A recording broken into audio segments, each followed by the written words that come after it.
Ya, nakirah itu belum tentu ghairu muayyan dalam bahasa Arab. Belum tentu barangnya, belum tentu bentuknya, dan belum tentu asalnya. Makanya digunakan nakirah.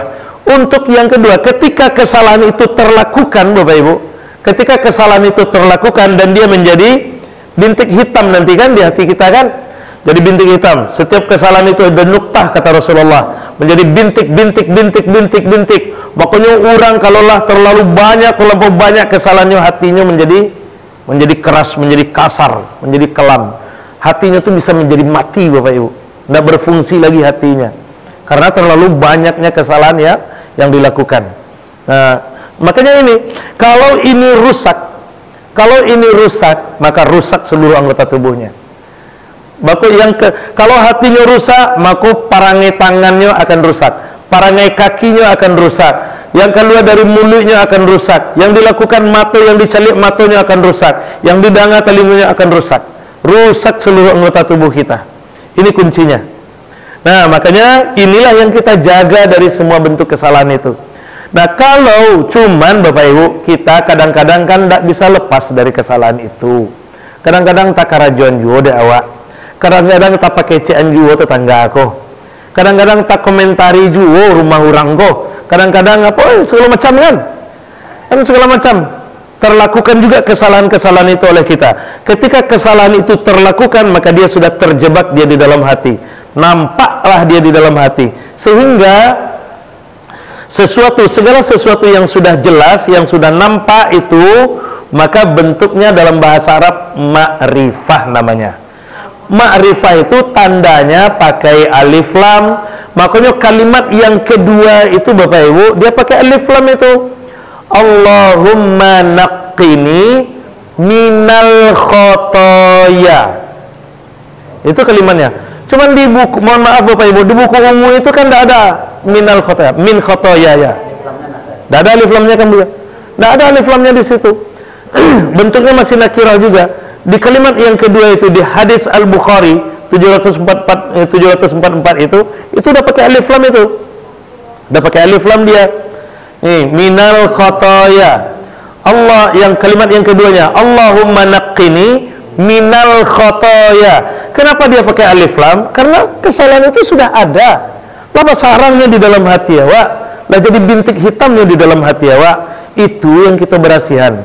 Kalau tidak hati-hati masih nampak kan? Tinggal seketek noda nampak. Tapi kalau kain hitam, bakara mana yang udah nampak tuh. Nah, kalau kain putihnya nampak. Makanya jangan sampai masih ada tersisa ya Allah. Jangan sampai tersisa ya Allah kesalahan-kesalahan yang terlakukan. Hamba sadar ya Allah, hamba telah melakukan kesalahan. Maka hamba mohon ya Allah, hamba berjanji hamba tidak akan melakukan kesalahan itu lagi.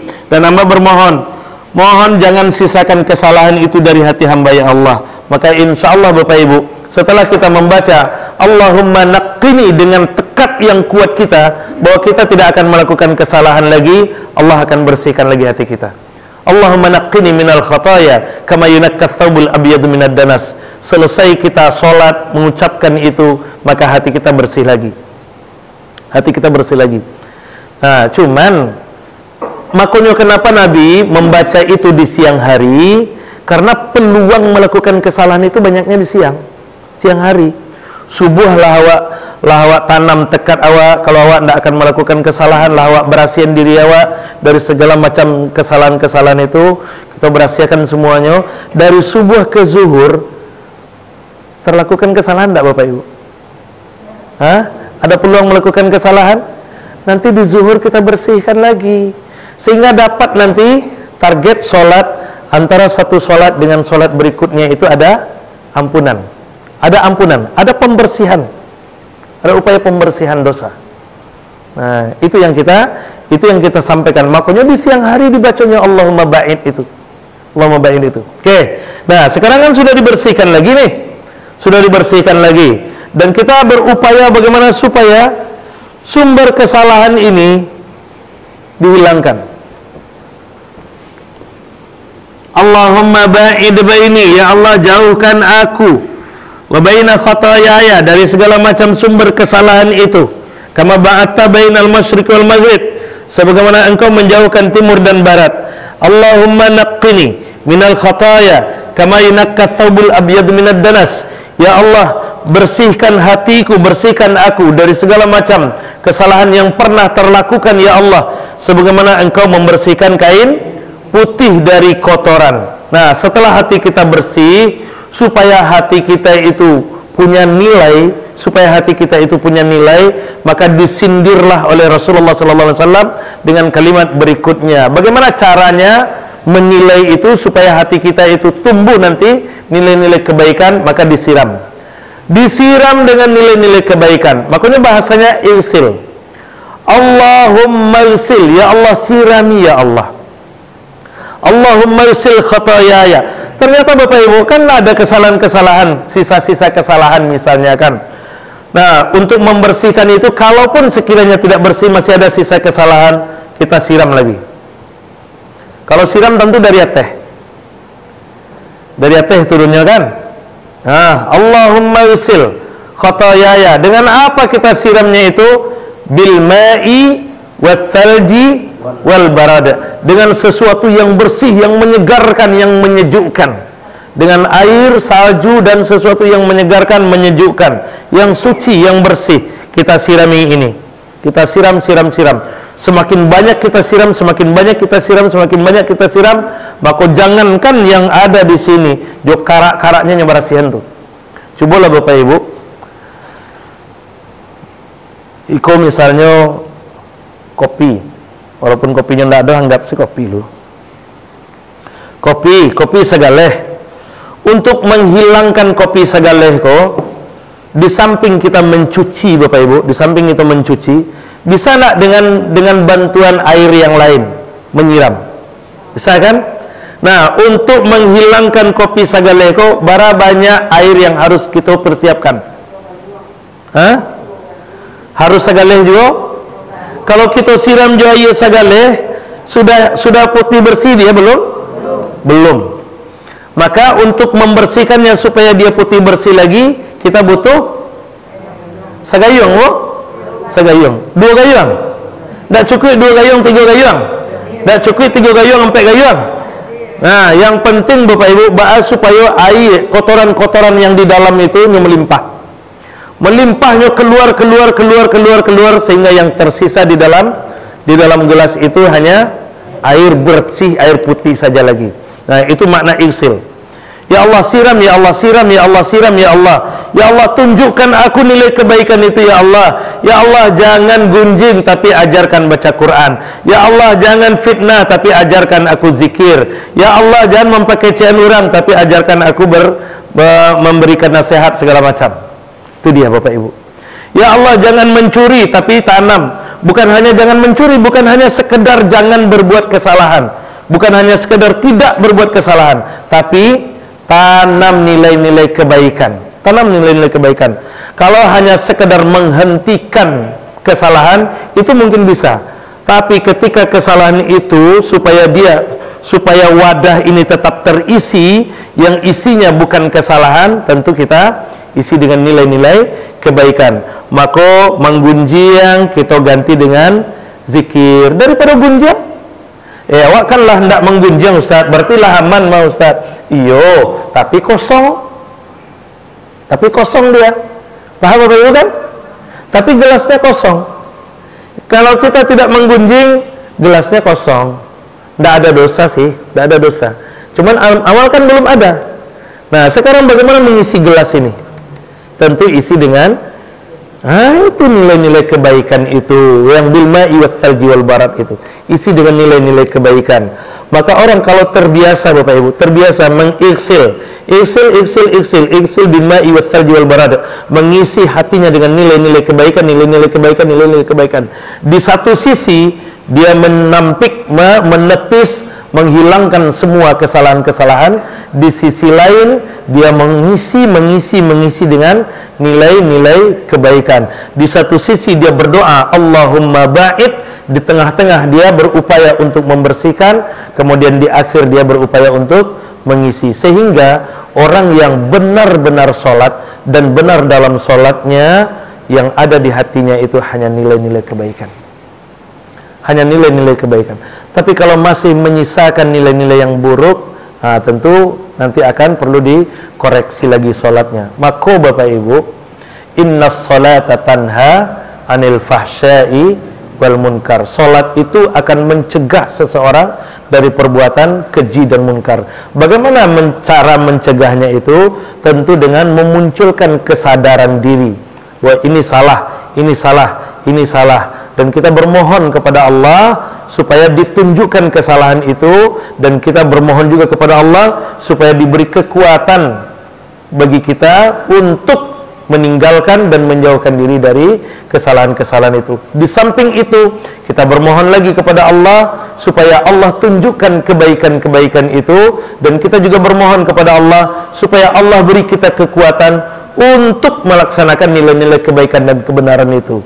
Maka turunlah kemudian doa yang diajarkan, Allahumma arinal haqqa haqqan warzuqna ittiba'ah wa arinal batila batilan warzuqna ijtinabah. Ya Allah, tunjukkan kepadaku yang benar itu benar, dan beri aku kekuatan untuk melaksanakan, mengikuti kebenaran itu, dan tunjukkan kepadaku yang salah itu salah, dan beri aku kekuatan untuk menjauhi kesalahan-kesalahan itu. Di samping itu Bapak Ibu, kita bermohon juga kepada Allah supaya diistiqomahkan diri kita dari melakukan kesalahan, dari melakukan kebenaran-kebenaran itu. Nah, mudah-mudahan Allah bimbing kita Bapak Ibu, dan kita juga selalu bermohon kepada Allah tanpa henti.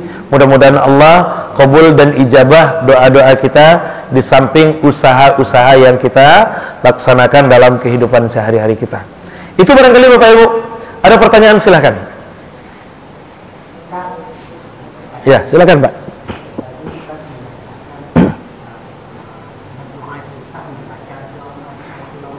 Kami sejak kecil sampai macam jatuhnya dia kan, artinya yang baik itu nak paling mana? Masya Allah. Sampai ini ya, wajah. Ya, pakai wajah tu ya Pak.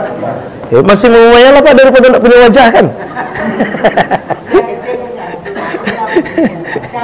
Baik itu sama dengan apa hati, nak menyimpan yang sekarang. Nak nyimpan je lah dah. Masya Allah. Siapa baik itu?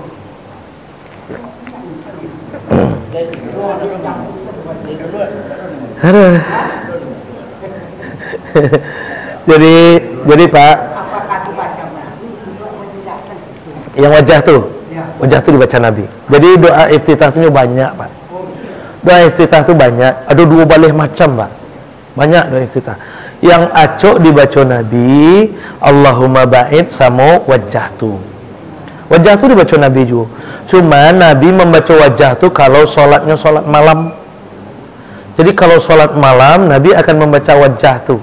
Nah, besok pertemuan berikutnya kita akan bahas wajah tunya Bapak Ibu. Kenapa wajah tu dibaca di solat malam dan apa pula rahasianya? Kenapa wajah tu dibaca? Kenapa Allahumma ba'id dibaca di siang hari? Karena peluang dosa itu banyaknya di siang hari. Makanya kita berasian taruh sehingga hati kita tu ndak bakaraknya doh. Ndak bakaraknya dek perbuatan dosa yang tertanam itu. Makanya sehingga nanti dapat kita target solat itu bahwa dari satu solat ke solat berikutnya ada ampunan. Makanya kita perbanyak di dalam doa-doa, zikir-zikir yang kita baca di dalam solat itu zikir-zikir permohonan ampunan. Untuk solat siang, dari doa iftitah sudah Allahumma ba'id.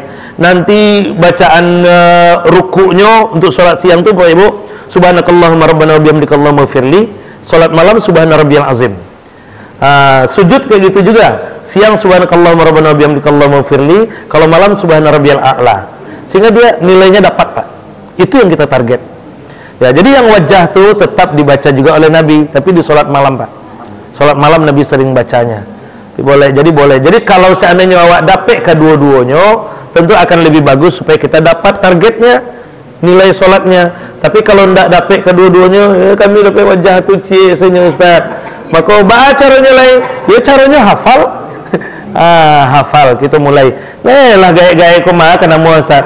Jangan makan nama pasti nama. Itu semangat Bapak Ibu. Tidak ada kata terlambat untuk belajar. Tidak ada kata terlambat untuk belajar, tidak ada kata tua untuk menuntut ilmu. Semangat. Karena sahabat-sahabat Nabi itu juga rata-rata masuk Islam setelah tua-tuanya. Abu Hurairah itulah kayak juga, Pak. Setelah tuanya rata-rata sahabat Nabi mulai umur 40. Abu Bakar umur 38 dan sahabat-sahabat yang lain udah banyak-banyak. Ummu Khadijah masuk Islamnya ikut Nabi umur berapa tuh? Nabi lah umur 40, Ummu Aisyah berarti 55, Pak. Khadijah 55 berarti lah kayak kan? Saya yang lah 55, ada yang 55. Itu seumuran dengan Ummu Khadijah. Baru mulai belajar Islam, Bapak Ibu. Baru mulai belajar Islam tuh. Baru Islam, baru mulai belajar mempelajari itu kan? Karena hebat itu. Berarti tidak ada kata tua untuk menuntut ilmu. Tidak ada kata tua untuk menuntut ilmu. Tidak ada kata terlambat untuk belajar. Semangat kita yang perlu. Dan usaha kita itu bernilai jihad di sisi Allah Subhanahu Wa Taala. Itu dia. Ya Pak? Oke, baik Bapak Ibu, barangkali itu untuk pagi ini kita cukupkan dulu. Mudah-mudahan ada manfaatnya. Mohon maaf apabila ada kesalahan dan terima kasih atas perhatiannya. Wallahu a'lam bishawab. Subhanakallahumma bihamdik asyhadu an la ilaha illa anta astaghfiruka wa atubu ilaik. Assalamualaikum warahmatullahi wabarakatuh. Ya, aman.